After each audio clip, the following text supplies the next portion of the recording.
Hello and welcome back to Language, Culture, and Dr. Lou.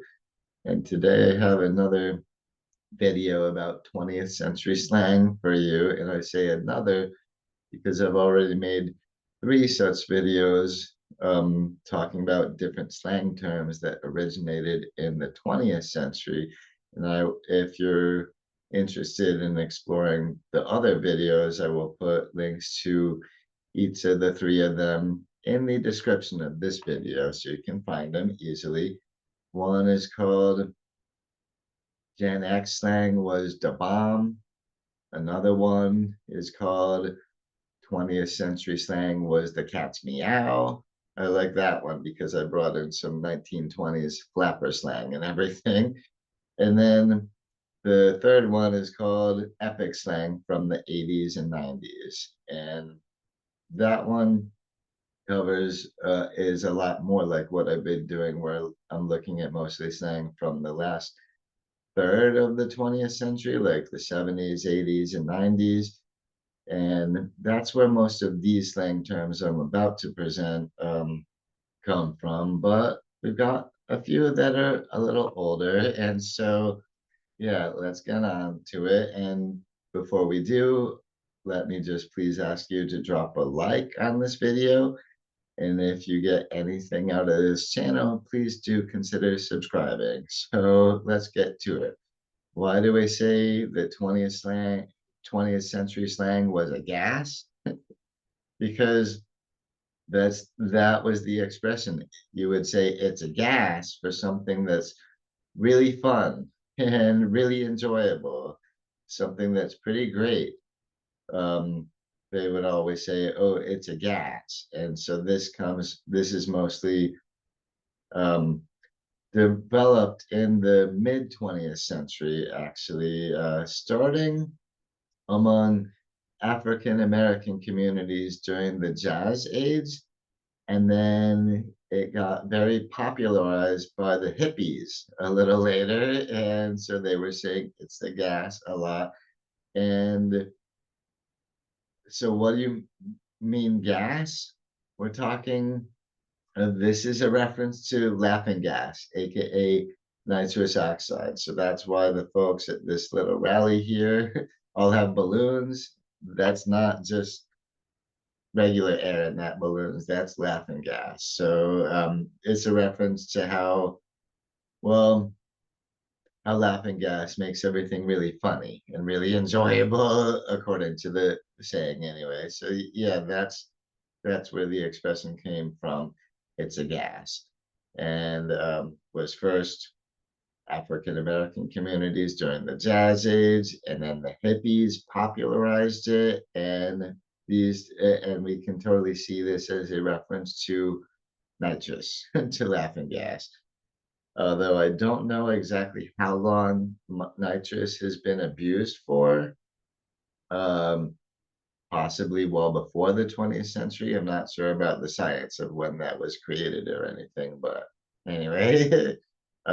So I'm not recommending trying nitrous. I'm just saying that's what this expression is referencing a little bit. And so then we've got psych, and this can be, I have two different ways that this ends up being spelled: psych, Psych, or psych, Sike. Some people you might find being guided by spell checks and spelling it at Psyche, but I kind of reject that spelling because that's actually the word psyche. So I'm not trying to not trying to confound them. And of course, what was this for? It's when you sort of offer something to somebody, give them the chance to get it, and then when they do agree, when they are reaching out to get it, you just pull it away. And then you say psych. And so a lot of times people do that with a handshake, or even just giving someone a five or anything. Just pull it away, psych. And so, in my opinion, this is a pretty mean thing to do.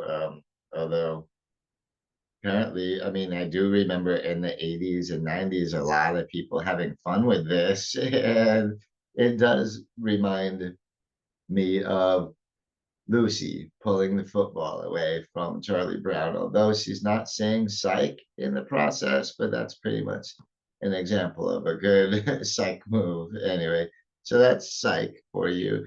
And yeah, I do remember this from the 80s and 90s, and I'm pretty sure um, it might have gone on earlier than that. It might be from even earlier than that, but I'm not quite old enough to remember that in my own head anyway.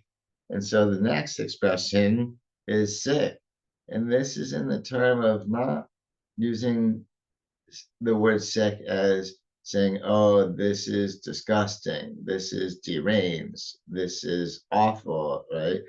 Those would be pretty normal extensions of the word sick.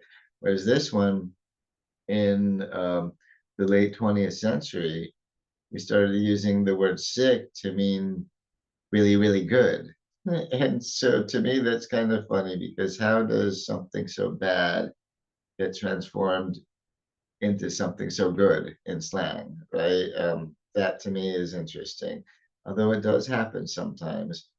Um, And like, for instance, also in the 20th century, we started using the word bad to mean something really cool. So this word sick really is reminiscent of that for me. And so, yeah, there you go. So sick, according to 20th century slang, was not a bad thing. It was a really, really good thing, just like bad, right? Anyway, and so what else we got here? After sick, we got bust a gut. And so some people use the expression bust a gut to talk about busting out laughing, about really laughing really hard. And that's not the slang expression that I'm talking about here, because in this expression, bust a gut means you would say, oh, I busted a gut today at work. If you worked really, really hard, especially with manual labor to accomplish something like physically draining work. Um, And so we can say, oh, yeah, I busted a gut doing that, just meaning, oh, I worked so hard to get that done. And so, yeah, that's busting a gut. It doesn't just mean laughing the act according to 20th century slang. It can also mean working really hard to accomplish something. And so the next one is going to be, come on, Snake, let's rattle.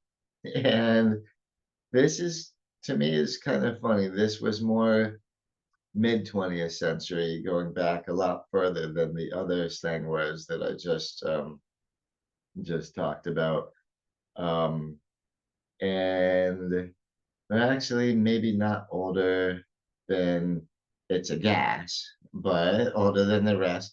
But so when someone said, and again, we're talking mid 20th century, come on, Snake, let's rattle.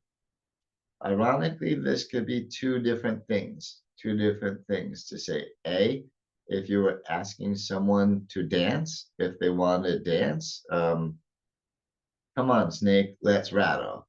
Which at the time, we're talking mostly a man asking a woman to dance. That was, well, 20th century protocol a little more.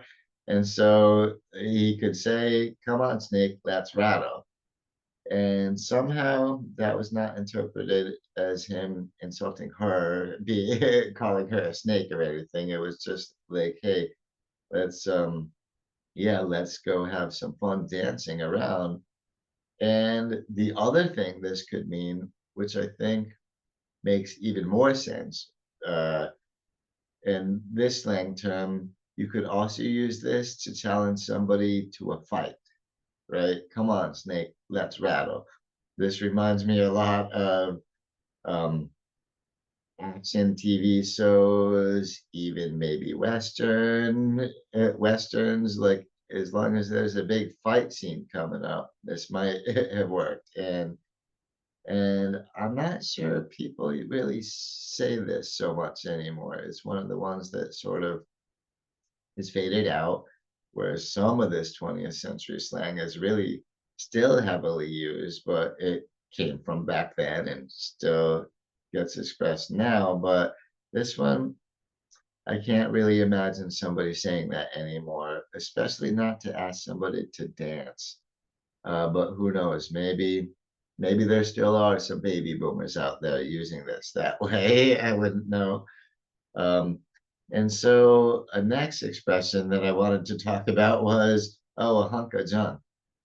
And we often use this talking, oh, this is a hunk of junk, like, oh, this thing is useless. This thing is yeah, not good. It's gonna have a propensity to break down, and it doesn't work too well and all that. Oh, this is a hunk of junk. And oddly enough, in Star Wars, um, Han Solo actually called the Millennium Falcon a hunk of junk, which I thought was kind of funny. It's a spaceship and everything like that, but maybe it did have its own problems. But yeah, so hunk of junk. And the term, the term I've heard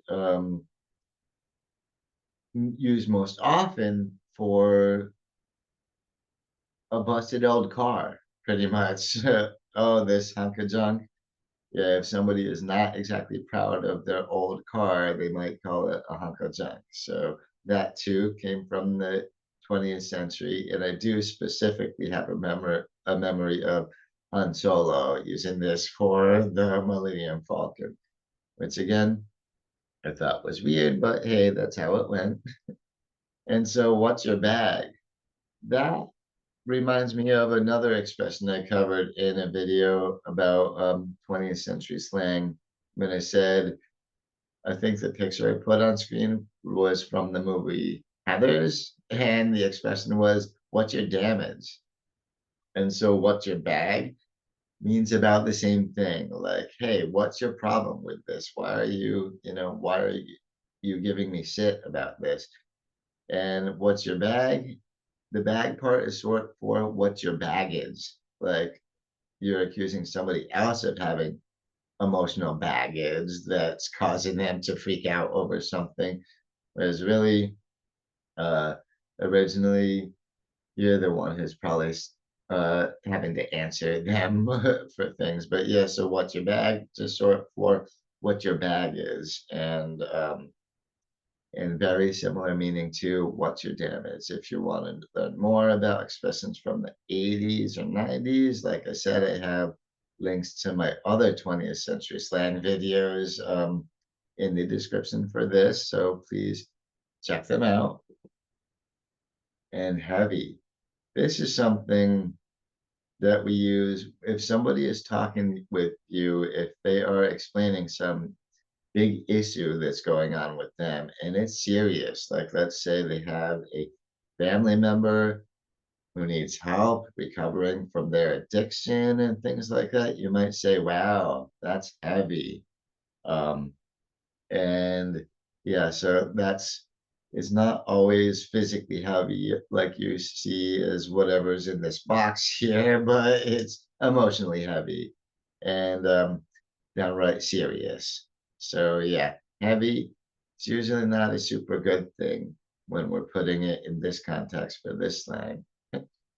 And so what else? Fab. And this is definitely I can point to a lot of points in the 20th century where we use the term fab, which is just short for fabulous. And it kind of reminds me of taboo, right? That used to be something people say, oh, this is fabu, short for fabulous. And even fab is even better. And you might think of fab as from the late 20th century, like where I for the straight guy had the Fab Five, and so that's the original Fab Five that you see in there, not the Netflix 21st century reboot of this, but the original ones. And of course, the 90s TV show, the 90s British sitcom, Absolutely Fabulous, comes to mind because Fab is just, yeah, short for fabulous. And why am I saying it came from earlier than the 80s and 90s? Because the Beatles were known as the Fab Four, right?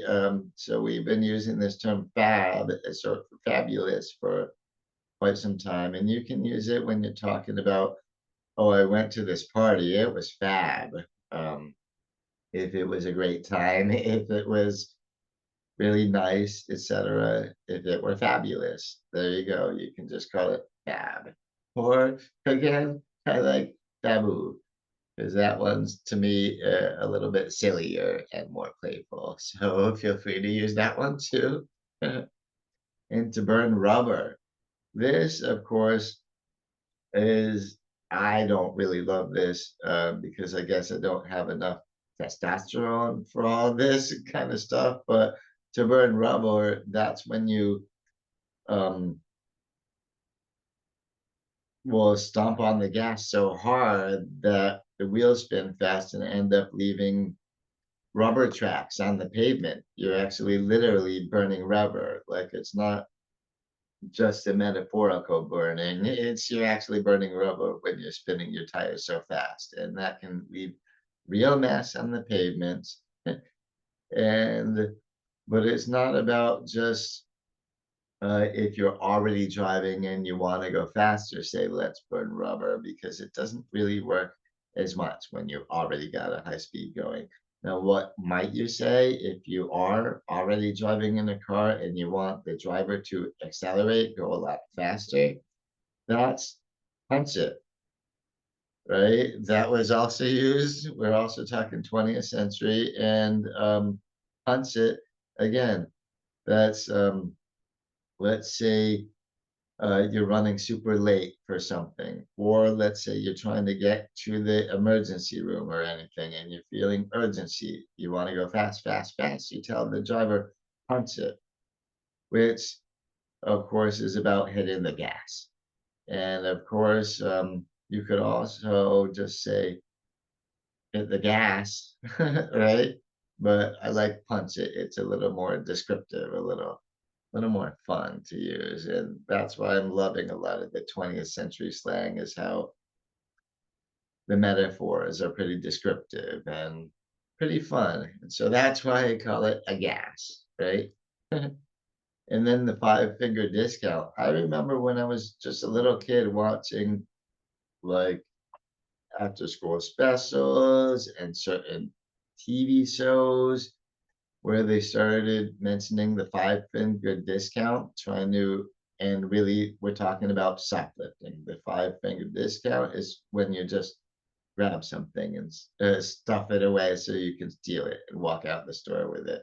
And so I do remember this from, oddly enough, an episode of Punky Brewster.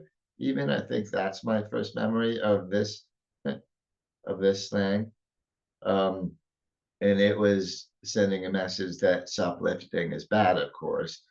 And what I think is really funny is, well, the two cartoon pictures I have on here and the two animated pictures, you had um, the two bullies there, so-called cool kids, but mostly bullies. They're trying to convince Bart that shoplifting is okay. It's a good time. It's something they want to do. And they were using the term five-finger discount, which is funny to me because on The Simpsons, they don't have five fingers. They have three fingers and a thumb, making for a total of four fingers. Yet, to me, that's funny. They're still using the term five-finger discount. That's how prevalent this term was, this slang was at the time. And same goes for Lois from the Family Guy. She's in her car there celebrating getting the five-finger discount on lots of stuff there. And look how she too only has four fingers, not all five. So that's yeah. So this I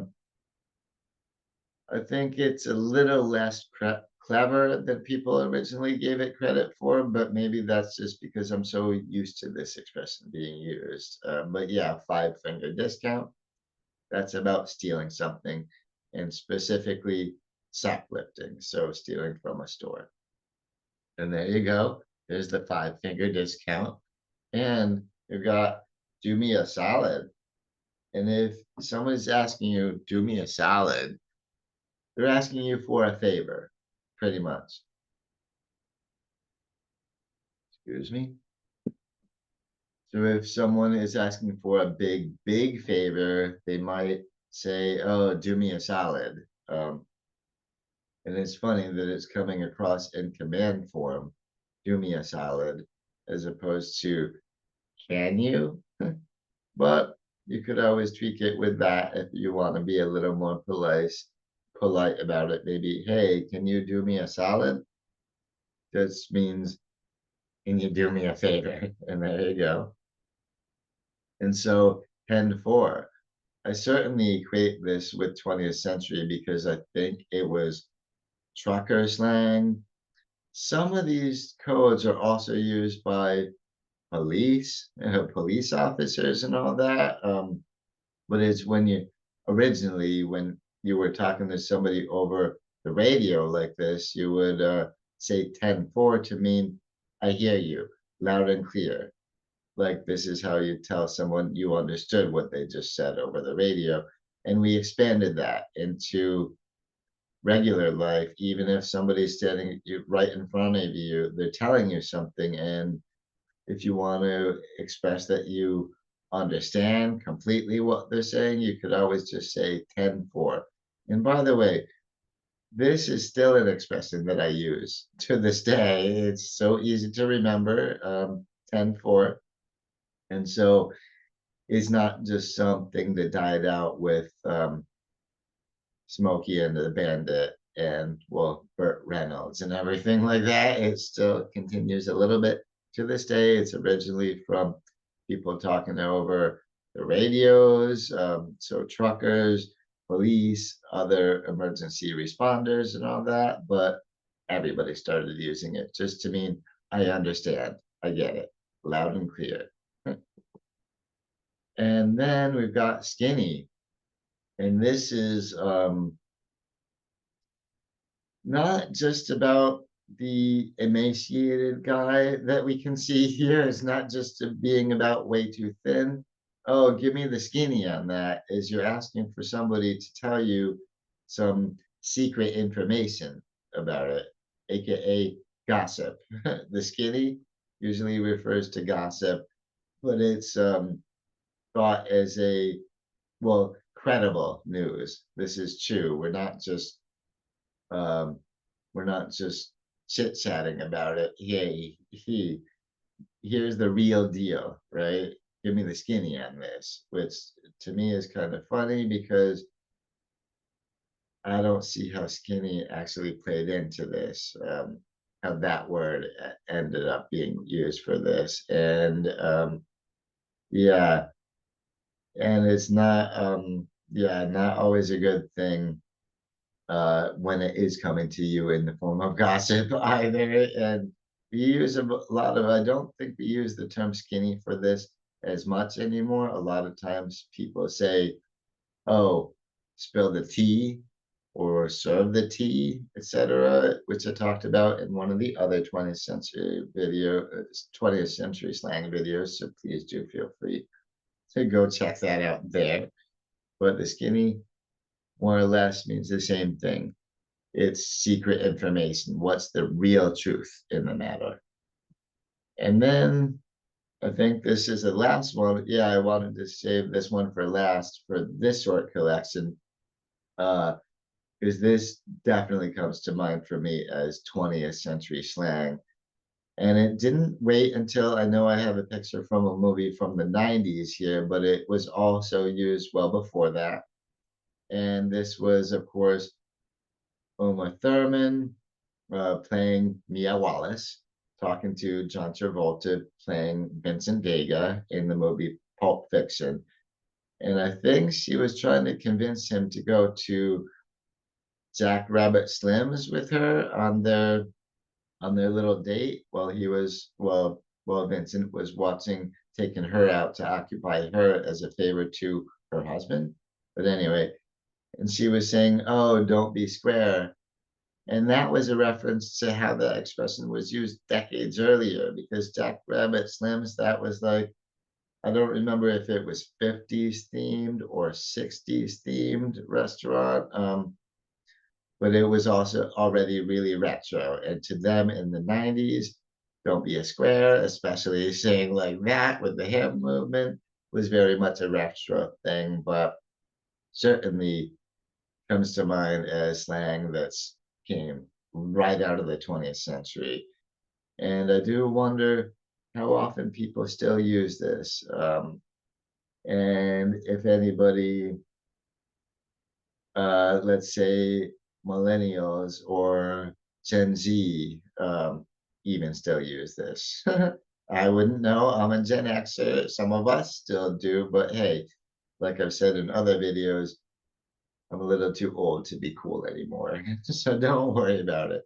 And so thank you so much for watching this little collection of 20th century slang. I hope you enjoyed these retro sayings and all that. And again, we've got 3 other 20th century slang videos in the description of this video here, so please feel free to check it out there. And also, again, I've asked you, if you didn't do it yet, please drop a like on this video. And if you get anything out of this channel, please do consider subscribing.